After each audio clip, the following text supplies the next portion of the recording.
যুবক, বাবা যুবক, তোমার মতো যুবক যদি সেজদায় পড়ে যায়, আমার আল্লাহ ফেরেশতাকে দেখাই, ফেরেশতারা রে দেখ, এই বান্দা যুবক আমাকে খুশি করার জন্য সেজদায় পড়ে আছে আমার আখিরি নবীর উম্মত, তাকায়া দেখ তাই পরে কাঁদতেছে। ফেরেশতারা রে, আমার আরশ কুরসি লৌহ কলম কুল কায়নাত যদি এক পাল্লায় দেই, যুবকের সেজদাটা যদি আরেক পাল্লায় দেই রে ফেরেশতারা, আমি আল্লাহর কাছে কুল কায়নাতের চাইতে যুবকের সেজদাটাই দামি বেশি হইয়া যাইব। যুবক সেজদায় পড়ে কান্দে। আমার আল্লাহ বলেন, জিবরাইল তুমি যাও, কেমন নবীর উম্মত হইলা গো, তোমার খেদমতের জন্য জিবরাইল আসতেছে। একবার বলুন আল্লাহু আকবার।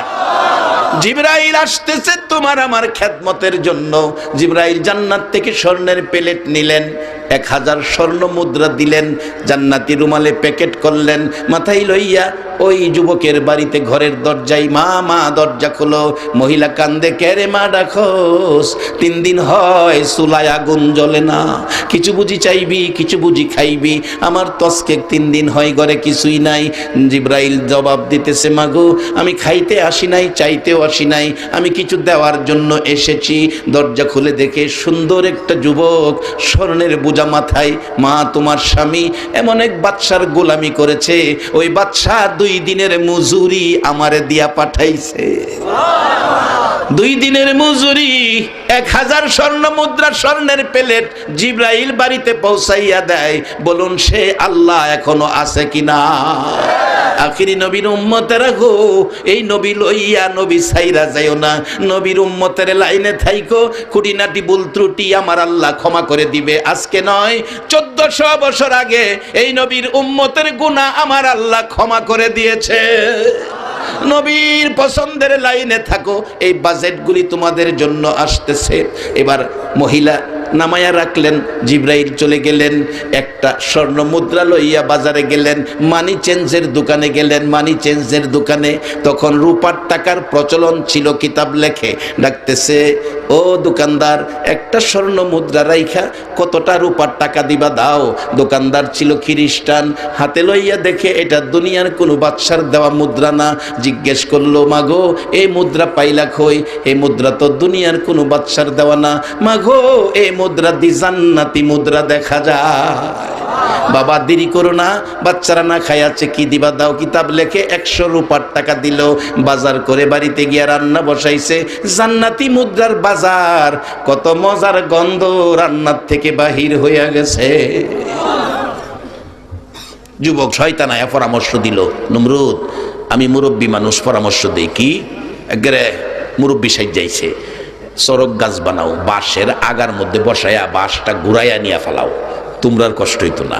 নমরুদ কো, আপনি তো বালা বন্ধু, আপনি তো খুব শয়তানের বন্ধু তো নমরুদ হইব, শয়তানের বন্ধু কি মুমিন হইব? কি বন্ধুরা দেখছেন নি? বন্ধুর পরামর্শে ইব্রাহিম আলাইহিস সালাম রে আগুনও ফেলাইছে। আচ্ছা আপনার একটা ফাইসালা দিবেন, হ্যাঁ 2জন বন্ধু, ইব্রাহিমের কি বন্ধু নাই? একবার বলুন আল্লাহু আকবার। ইব্রাহিম আলাইহিস সালামের মতো আপনারাও বন্ধু আমার আল্লাহর, যার বাস্তব হাদিসে আসছে। আজকে যারা মাহফিলে বসা, আপনাদের কথা 1400 বছর আগে নবী বলছে, সাহাবীরা তোমরা কি আমার বন্ধুদেরকে দেখছো? সাহাবায়ে কেরাম বলছে, ইয়া রাসূলুল্লাহ আপনার বন্ধু তো আমরা। রাসূল বলেন, না না না না, তোমরা আমার বন্ধু না, তোমরা আমার সাহাবা, আমার সঙ্গী। বন্ধুদেরকে দেখছনি? হযরত বেলাল হাবশী বলেন, ইয়া রাসূলুল্লাহ আমরা যেহেতু বন্ধু না, আপনার বন্ধু কারা? আল্লাহ আল্লাহর হাবিব ভালো জানে, আমরা জানি না। আমার নবী 2টা চোখের পানি জর্জর করে ছেড়ে দিলেন, সাহাবীরা রে শোনো আমার বন্ধু কারা। আজ থেকে 1400 বছর পর বহুদূর আমার কিছু পাগল উম্মত রে, সাহাবীরা আরামের ঘুম হারাম করে ঘরবাড়ি বিছনা ছেড়ে আমি নবীর ভালোবাসা মালা গলায় লইয়া ময়দানে বসে থাকবে, আমি নবীর কথাগুলো শুনবে। দুঃখের কথাগুলো আসলে কেউ কেউ চোখের পানি জর্জর করে ছেড়ে দিবে, কেউ কেউ উহ আহ করবে। সাহাবীরা বলেন, হুজুর আশ্চর্য হলাম, 1400 বছর পর আপনাকে না দেখা, আপনার কথা শুনে চোখের পানি ছেড়ে দিবে, উহ আহ করবে। হুজুর বলেন কি? আশ্চর্য হলাম। আমার নবী ডাক দিয়া বলছে, সাহাবীরা রে আশ্চর্য হইও না, তোমরা সাক্ষী থাকো, আমি রাসূল বলে গেলাম ওই যুগের পাগলগুলি হবে আমি রাসূলের বন্ধু। রাসূলের সাথে যার বন্ধুত্ব হয়েছে, বলুন আল্লাহর জান্নাত তার জন্য সহজ হয়েছে কিনা? জান্নাতের চিন্তা আপনাদের করতে হবে না বাজান, জান্নাত আপনাদের চিন্তা করবে। আল্লাহ রাসূল বলেছে ওই যুগের পাগল উম্মতগুলি হবে আমি রাসূলের বন্ধু। এ হাদিসের বলে বোঝা যায় গো, আজকে যারা ময়দানে বসে আছেন আপনারা আমার দয়ার নবীর বন্ধু হয়ে গেছে। নমরুদের বন্ধু শয়তান, ইব্রাহিমের বন্ধু আসেনি বলুন? ইব্রাহিম আলাইহিস সালামের বন্ধু কে? আল্লাহ। ইব্রাহিম আলাইহিস সালামের বন্ধু চরক গাছে বসাইয়া আগুনও ফালাইছে, কিন্তু ইব্রাহিম আগুনের ভিতর থেকে ডাকতেছে বন্ধু, বন্ধু গো তুমি কোথায় গো বন্ধু? ও আমার আল্লাহ তুমি কোথায়, তুমি কোথায়? আমি ইব্রাহিম আগুনের ভিতরে, তুমি কোথায় বন্ধু? আগুনে। বন্ধু কি বন্ধুর খবর নিবে না? আমি তো আগুনের ভিতরে আছি। আমার আল্লাহ টেলিফোন করলেন আগুনের কাছে, টেলিফোন করলেন আগুনের কাছে। বাবা এমপি সাহেবের ভাতিজা, মন্ত্রী সাহেবের ভাতিজা ধরে নিলেন ওসি সাহেব থানায়, টেলিফোন করলেন এমপি মহোদয়, কারে ধরে আনছেন? আমার ভাতিজা। বলুন থানা কি তার জন্য থানা না বিশ্রামের ঘর হইয়া যাইব? খাতা বিছাইয়া দিব। শুয়ে থাকেন বাজান, ওখানে যায়েন না, সওয়ালে যায়েন। ইব্রাহিম নমরুদের আগুনের ভিতরে আমার আল্লাহ টেলিফোন করে দিলেন আগুনের কাছে। কোরআনের মধ্যে আসছে বাজান, কুলনায়ানা রুকুনি বারদাও ওয়া সালামান আলা ইব্রাহিম। ইব্রাহিমের জন্য আগুন শান্তিদায়ক হয়ে যাও। এবার ফুল বাগান হয়ে গেছে। ইব্রাহিম আলাইহিস সালাম আগুনের ভিতরে খেলাধুলা করে আরামে গুনগুন করে গান গাইতেছে, আমার আল্লাহ গো, ও আমার বন্ধু, আমার রব, আমি বড় আরামে আছি। নমরুদের মেয়ে ফাহিমা উপর থেকে দোতলায় থাকতো, উপর থেকে দেখে বাইরের চাইতে ইব্রাহিম আগুনের ভিতরে আরামে আছে। ডাকতেছে ইব্রাহিম, ইব্রাহিম, ও ইব্রাহিম জি, আগুনে তোমারে পোড়ায় না? না। কারণ কি? ও ফাহিমা, আগুনের মালিক যিনি, আমি ইব্রাহিমের বন্ধু হইল তিনি, এই জন্য আগুন আমারে পুরাই না। ফাহিমা ডাক দেয়, ইব্রাহিম আমি যদি আসি? আসো। ইব্রাহিমের পক্ষে জাপ মেরে আগুনে পড়ে গেল ফাহিমা। আল্লাহ ডাকে আগুন, ফাহিমারেও পোড়ানো যাবে না ইব্রাহিমের পক্ষে যাওয়ার কারণে। আমি বলবো ইব্রাহিম নবীর পক্ষে যাওয়ার কারণে ফাহিমাকে আগুনে পুরায় না। আর যেই নবী না হইলে ইব্রাহিম নবী হইতো না। এই নবীর উম্মত যারা হয়ে আজকে ঘন্টার পর ঘন্টা বসে আছো গো, সেই নবীর উম্মতের জাহান্নামের আগুন পুরাইতে পারবে না। এই ক্ষমতা আগুনের নাই। তবে ভাজান রূপ দূর করেন, 18 সের দুধ 2 সের পানি দিয়েন না, আরেক বেটার ক্ষেতের পানি চাইরেন না, শুধু ভাই বোনাতের সম্পদ নিজের নামে লেখেন না। এক ভাই কইতাছে বেচছ বলে খায়লা, এই কাজটা কি বালা? আল্লাহ কোরআনে কইতাছে রুকু সেজদার মাধ্যমে রবের ইবাদত করো ইমানদাররা। এরপরে কইছে অফ আলুল খায়রা, বালা কাজ কইরো, বালা কাজ কইরো। আগিলা দিন মানুষ বালা কাজ করছে, একটু বেজাল করছে না। একটু বেজাল হলে রাত্রে কাইন্দা বালিশ ভিজাইছে। মিচামিচি কাঠাইলাম জিন্দিগি, বলুন মিছামিচি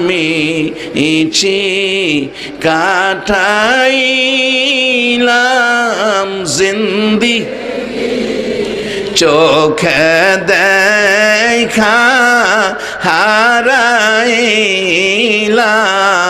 বন্দিগি, হাইরে চোখে দেখা হারাইলাম।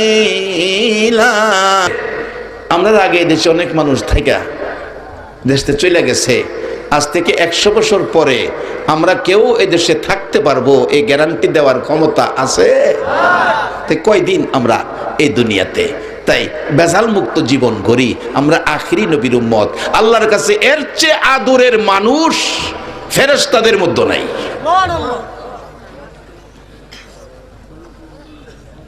আগুনের ভিতরে ইব্রাহিম আলাইহিস সালাম, ফাহিমা আগুনের ভিতরে 40 দিন পরে বাইরেছে। নমরুদের কাছে খবর গেছে তোমার মেয়ে আগুন। নমরুদ কয় আমার মেয়ে ইব্রাহিমের পক্ষে গেছে, বাইরিলেই উলঙ্গ কইরা কাপড় খুললা 2 টুকরা করে লেবা। নমরুদের আইন ফাঁস করে দিছে, কাগজ গিয়া জল্লাদের কাছে পড়ছে। 40 দিন পর ইব্রাহিম আলাইহিস সালাম আগুনতে বাইরিছে। 40 দিন 40 দিন বাইরিছে আগুনের থেকে। আল্লাহ রহমত, দাম বাড়ছে না কমছে? কি কয় না, দাম বাড়ছে না কমছে?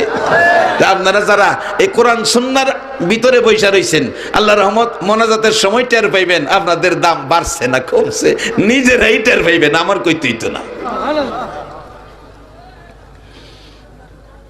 ইব্রাহিম আলাইহিস সালাম জায়গা ফাহিমা বাইরিছে। ফাহিমারে নমরুদের সাঙ্গ ফাঙ্গরা ধরছে, কাপড় খুললা তরবারির আঘাত করব জল্লাদ। কাপড়ে ধরে টানাটানি করতেছে। ফাহিমা ডাকতেছে, মাবুদ গো, তোমার ইব্রাহিম খলিলের পক্ষে যাওয়ার কারণে আগুনের ভিতরে আমারে তুমি বাঁচাইয়া রাখছো, আগুনে পুরাইছে না। আমার বাবার সাঙ্গ ফাঙ্গদের হাত থেকে আমারে বাঁচাইতে পারো না? আমার আল্লাহ ডাকে, রে জিবরাইল জান্নাতের দরজাটা খুইলা দে। ফাহিমার পরন থেকে কাপড়টা খোলার আগে আগে জান্নাতি রেশমি কাপড় পরাইয়া দে। ইব্রাহিম নবীর পক্ষে গেলে যদি জান্নাতি কাপড় আসে, আখিরি নবীর উম্মত হইলে জান্নাতি আরো বড় বাজেট বলুন আসতে পারে কিনা? বসেন বাজান, আসতেছে বাজেট। কম সময়ে বেশি কথা বলার চেষ্টা করতেছি। এবার নমরুদ হুকুম দিল, কাপড় খুলবে। একটা খুলছে, জিবরাইল জান্নাতি রেশমি কাপড় পরাইয়া দিছে। আরেকটা খুলছে, আরেকটা পরাইছে। 70টা কাপড় খুলছে, 70টাই পরাইয়া দিছে। এবার খবর গেছে কাপড় খুললে লাভ কি, কে যেন কাপড় পরাইয়া দেয়। বলছে কাপড়ের উপরে দিয়ে আঘাত করো। মাথা নোয়াইয়া গর্দান টান করে বসাইছে। জল্লাদ তরবারি উঠাইছে, ফাহিমার উপর আক্রমণ করবে। ফাহিমা মাথা নিচে, চোখের পানি ঝরঝর করে ছাড়ছে। মাহবুব, আগুন থেকে বাঁচাইছো, বেইজ্জতির থেকে বাঁচাইছো, তুমি কি তরবারির থেকে বাঁচাইতে পারো না? আমার আল্লাহ কয়, জিবরাইল রে, ফাহিমার চোখের পানি সইতে পারি না, ফাহিমার কান্না আর আমার সহ্য হয় না। জল্লাদ আঘাত করার আগে আগে জল্লাদের হাতের নাট বল্টু টাইট কইরা দে। নাট বল্টু টাইট, হাত যে ফিসে গেছে আর সামনে আই না, নাট বল্টু টাইট। এমন এক জাতের রোগ আমরা মাঝে আছে না, এটা না কি কয়, প্যারালাইসিস। হাত পাও ঠিক আছে, বেটা আর তারা না, শেষায়া আড়ে। নাট বল্টু টাইট। সাঙ্গ ফাঙ্গরা কয়, মাইরা দে কতর বাপের জুড়ে আমারে টাইট করে লাইছে। এই টাইট করার মালিকটা কে বলুন?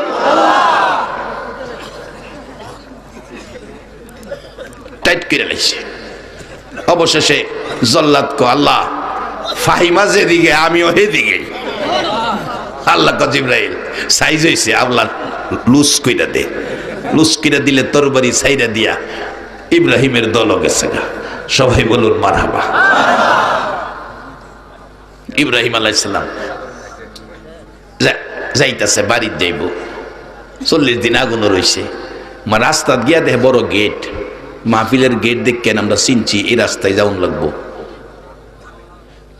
গেটের মধ্যে লেখা শুভ বিবাহ।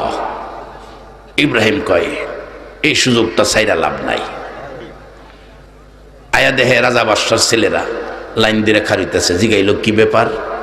কয়, এনে বাদশার মেয়ে স্বামী চয়েস করব, আমরা লাইন ধরতেছি। ইব্রাহিম কয়, আগুনও থেকে এইছি 40 দিন, দিহি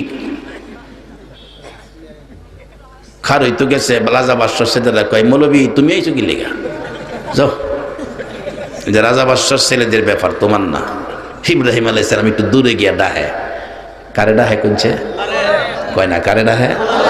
আর আওয়াজ করে কইতিব, বাবা জীবনের একটা ডাক যদি আরো সে ধাক্কা খায়, হাসরের দিন নাজাতের জন্য একটা ডাক যথেষ্ট হয়ে যেতে পারে। বলুন ইব্রাহিম কারে ডাকে? আমরা আখিরি নবীর উম্মত, সেই আল্লাহকে ডাকা বলুন দরকার আছে কিনা? গাছের ডালের পাখিরা যদি শেষ রাত্রে আল্লাহরে ডাকে আর আমরা ঘুমাই, এরপরও আল্লাহ আমরা 3 বেলা খাওয়াইতেছে। সিজনে সিজনে ফল ফলাদি দিতেছে, আরো লাগলে আরো দিব আল্লাহ কইতাছে। আসুন সামনে, ভাগ ধরে আনার ক্ষমতা আমাদের আছে। কিভাবে যাইতাছি, এটাই হবে আমার মূল টার্গেট। তবে বেজাল করুন যাইতো না, বেজাল ছাইরা দেউন লাগবো। বেজাল কইরা সয় সম্পদ জুড়াইয়া কবরে গেলে গা সম্পদের কোনো অংশ কবরে নেওয়ার কোনো ভাও আছে? এগুলি ছেলে মেয়েরা বাইটটা নিব।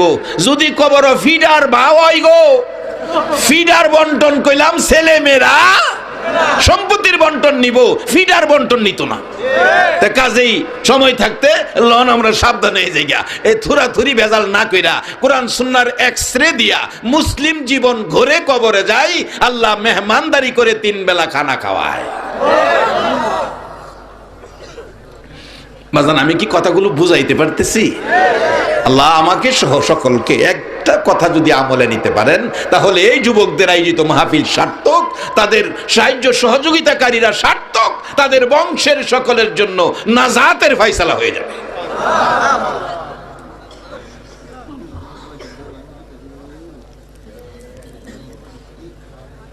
ইব্রাহিম আলাইহিস সালাম কারে ডাকতেছে? এ আল্লাহ আছে না হনো? আপনারাও ডাকেন, কি লাগবো সব পাইবেন। কোরআন বলছে ওয়াইজা সালাকা ইবাদি আন্নী ফাইন্নী করিব।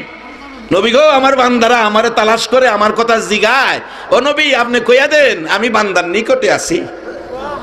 উজিবু দাওয়াতাদ দাই ইজা দান, কোন দাবি দাওয়া আছে তাদের?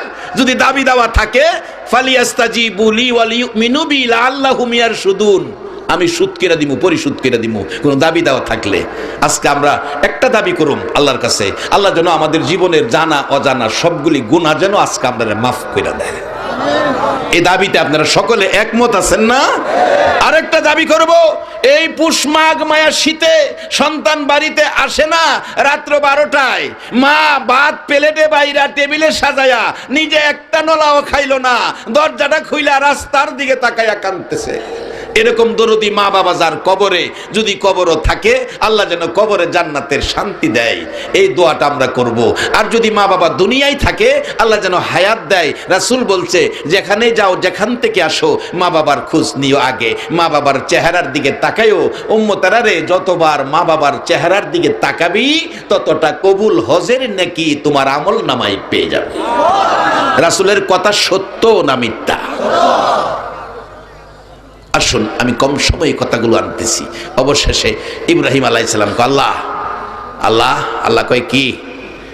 কয়টা কথা কইতাম। কি কথা? ভয় ভয় করে। আচ্ছা, আল্লাহ বুঝছে না কি কইতো? ভয় করে কেন? কই না, কি কইবেন? না মানে কইতাম। তাই কইন? হেরা খারিছে বাদশার মেয়ে, স্বামী চয়েস করব। আমি ফাই বা না ফাই, মৌলবী মানুষ, আপনি অনুমতি দিলে আমি লাইনও খারিতাম। আল্লাহ কয় আমি না পাওয়ার অনুমতি দেই না। কি কর? আমি না পাওয়ার অনুমতি আমি দেই না। আগুনের ভিতরে 40 দিন বাঁচায় রাখছি, এইটা কোনো সাবজেক্ট হইল? তোমার যদি ইচ্ছা হয় অনুমতি দিলাম, লাইনও খারো। লাইনও খারইতে গেলে মৌলবী না, রাজা বাদশার ছেলেরা এক বাদশার ছেলে আইছে, মাথার মধ্যে 5 কেজি ওজনের স্বর্ণের মুকুট লাগাইছে। অন্য রাজার ছেলেরা কয় হ্যাঁ রে, আজগা চান্স লাগছে, হ্যাঁ রেই পছন্দ করব। ইব্রাহিম আলাইহিস সালাম খারইতে গেলে খালি কনি মারে, হে মৌলবী ফিসে যাও। ইব্রাহিম আলাইহিস সালাম কো আল্লাহ আমারে খালি কো ফিসে যাইতাম। আল্লাহ কো ফিসে হই যা, লাইন ছাড়িস না। বাবা গো, আখিরি নবীর উম্মত হইছো বাজান, কম খাওয়ার বেশ খাও, কম দামি আর বেশি দামি পোশাক গায়ে দাও, কিন্তু আখিরি নবীর উম্মতের লাইনটা ছাইরো না। এই নবীর উম্মত হইবার লাগা নবী রাসূলরা কাঁদছে, আর বিনা কান্দায় নবীর উম্মত হইছো, লাইন ছাইরো না, এই নবীর লাইনে থাকো। কারণ নবী উম্মতের দরদি। একজন উম্মত থাকতে নবী বেহেশতে পাও দিবে না। সেই জন্য গায়করা বলে উম্মতের কান্ডার নবী রহমতের ভান্ডার। বলুন উম্মতের কান্ডার নবী নবী বিনে রোজ হাসরে কে করিবে পার, নবী বিনে রোজ হাসরে কে করিবে পার। উম্মতের কান্ডার নবী রহমতের ভান্ডার, উম্মতের কান্ডার নবী। যাইয়া দেখো মদিনাতে কান্দে নবী রোজা পাকে, যাইয়া দেখো মদিনাতে কান্দে নবী রোজা পাকে। এ মাফ করিয়ে দাও গো খোদা উম্মত গুনাহগার, মাফ করিয়ে দাও গো খোদা উম্মত গুনাহগার। উম্মতের কান্ডার নবী রহমতের ভান্ডার, উম্মতের কান্ডার নবী। রে বাবারা ভাইরা, ইব্রাহিম আলাইহিস সালামের কপাল খুললো ওই দিন। ইব্রাহিম নবীর কপালে নূরে মুহাম্মাদি ছিল। আমার আপনার নবীর নূরে মুহাম্মাদি সাল্লাল্লাহু আলাইহি সাল্লাম ইব্রাহিম আলাইহিস সালামের কপালের মধ্যে ছিল। আল্লাহ কয়, এরে ইব্রাহিম লাইন ছাড়িস না, যেহেনেই কয় সেহেনেই দাঁড়া। পিছে যায় দাঁড়াইছে, কিছুক্ষণ পর ঘন্টা বাড়ি দিতেছে। ও রাজা বাদশার ছেলেরা, যার জন্য আইসো এখনই ঘর থেকে বাহির হইতেছে। কিতাব লেখে ডান দিকে 40 জন বান্ধবী, বাম দিকে 40 জন বান্ধবী, যুবতী মহিলা ফুল সজ্জায় সাজাইয়া ওই বিশ্ব সুন্দরী সাহেরাকে বের করে নিয়ে আসলেন। বান্ধবীরা দুই দিক থেকে পরামর্শ দিচ্ছেন, সাহেরা রে দেখ সামনের ছেলেটা কত সুন্দর। সাহেরা কয়, না না হয় না। বাম দিকের লাইনের ছেলেটা কত সুন্দর, না না চলে না। রে সাহারা, পিছনের ছেলেটা চকলেট কালার শার্ট কত সুন্দর, না না চলে না। আর একটু পিছনে দেখ 5 কেজি স্বর্ণের ওজনের মুকুট, না না হয় না। বান্ধবীরা বিরক্ত হয়ে বলছে, সাহারা রে আর কতদিন তোর পিছে ঘুরবো, তোর পছন্দের মানুষ বুঝি দুনিয়াতে আসে না। সাহারা ডাকতেছে, বান্ধবীরা রে তোদের যদি বিরক্ত লাগে আমার সাথে আসিস না। কেন জানি আমার মন কয় রে, আজকের বাজারে আমার মনের মানুষ আইছে। বান্ধবীরা তোরা আইস না, আমার একা একা ঘুরতে দে। ঘুরতে ঘুরতে ঘুরতে ঘুরতে লাইনে লাইনে ঘুরতে ঘুরতে একটাও মনের মাসু মানুষ মিলল না। যাইতে যাইতে একেবারে শেষ। ইব্রাহিম আলাইহিস সালাম দাঁড়িয়ে আছে। আমার নবীর নূরে মুহাম্মাদি কপালে থাকার কারণে উপরে মেঘের টুকরা ছায়া দিতেছে। পাশে যাইয়া দাঁড়াইয়া ডাকতেছে, পাশে যাইয়া দাঁড়াইয়া ডাকতেছে, তোমার নাম কি? আমার নাম ইব্রাহিম। উপরে তাকাও, উপরে তাকাইছে, চায়া দেখে কপালের মধ্যে আখিরি নবীর নূরে মুহাম্মাদির ঝলক জ্বলতেছে। একটা চিৎকার মারছে, বান্ধবীরা রে কে কোথায় আছস? আয় দেখা যা, আমার মনের মানুষ পাইছি। দৌড়াইয়া বান্ধবীরা আসছে। কিভাবে পাইলা? বান্ধবীরা রে এক টানা 40টা রাত্র স্বপ্নে দেখেছি লোকটার কপালে আখিরি নবীর নূরের ঝলক। লোকটার নাম হবে ইব্রাহিম। আয় দেখা যা, সেই নমুনা পেয়ে গেছি। আয় তোরা জিজ্ঞেস করি তার নাম কি। জিজ্ঞেস করলো, তোমার নাম কি? আমার নাম ইব্রাহিম। আর দেরি করলো না, ইব্রাহিমের গলায় ফুলের মালা পরাইয়া দিল। আমার আপনার নবীর নূরের ঝলক ইব্রাহিম আলাইহিস সালামের কপালে থাকার কারণে বিশ্ব সুন্দরী পেয়ে গেল। রে বাবারা ভাইরা, আখিরি নবীর উম্মত হইয়া এই নবীর উম্মতের লাইনে যদি থাকতে পারো গো, দুনিয়ার বিশ্ব সুন্দরী নয়, আল্লাহর কসম জান্নাতি সুন্দরী হুরিরা তোমার আমার গলায় জান্নাতি তাজা ফুলের মালা পরাইয়া দিবে। বাজান, সেই সম্মানের আসনে বসার জন্য আমাদের কি করতে হবে? আসুন সামনে, শেষ দিকে যাচ্ছি বাবা। যুবক 2 ভাই মিলে আগুনের পূজা করত, কথাটা খেলাছে নেই। আগুন জ্বালাইছে, পরীক্ষা করে দেখতো আগুনে খাতির করে কিনা। ছোট ভাই কো, ভাই তুই তো 60 বছর, আমি 30 বছর, তোরে মনো খাতির করব। বড় ভাই কো, মাপসায় আমি নাই, আগুন দেখকেই ভয় পাইতেছে। কোথায় পরীক্ষা করতাম না। ছোটরা চালাক, কো ভাই একটা কাজ করি, কি আঙ্গুলটা দিয়া দেখি। আঙ্গুল দিছে। আপনারা কি কন? আগুনের পূজা করলে আঙ্গুল, আগুনও দিলে আঙ্গুল কি সারবো না ফুরবো? ফিরালিছে আঙ্গুল ধরে কান্দে, মাগো মা, ভাই আমি আর এই আগুনের পূজা করতাম না। কই কি করবি? মালিক ইবনে দিনারের জীবনী কিতাবি ঘটনা বলছে, আলেমুল আমার আছেন। কোন দলের আলেম অস্বীকার করার ক্ষমতা নাই। কয় আমি মুসলমান হয়ে যাবো। মালিক ইবনে দিনারের